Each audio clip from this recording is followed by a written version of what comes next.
বাংলা সনের মাঘ মাসের শেষ সপ্তাহ, প্রকৃতিতে ঘন কুয়াশা। বৃহস্পতিবার ভোরে খুলনা থেকে ছেড়ে আসা টুঙ্গিপাড়া এক্সপ্রেসের একটি যাত্রীবাহী বাস গোপালগঞ্জের সদর উপজেলার ঘোষকাতি এলাকায় পৌঁছালে একটি ট্রাকের সঙ্গে মুখোমুখি সংঘর্ষ হয়। এ সময় ঢাকা থেকে ছেড়ে আসা গোপালগঞ্জগামী আরেকটি কাভার্ড ভ্যানের সঙ্গে সংঘর্ষ হয় ওই দুটি যানবাহনের।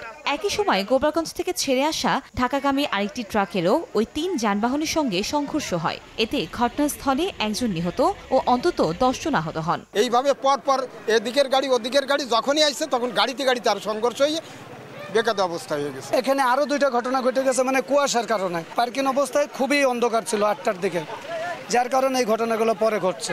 খবর পেয়ে হতাহতদের উদ্ধার করে সদর হাসপাতালে পাঠায় ফায়ার সার্ভিস।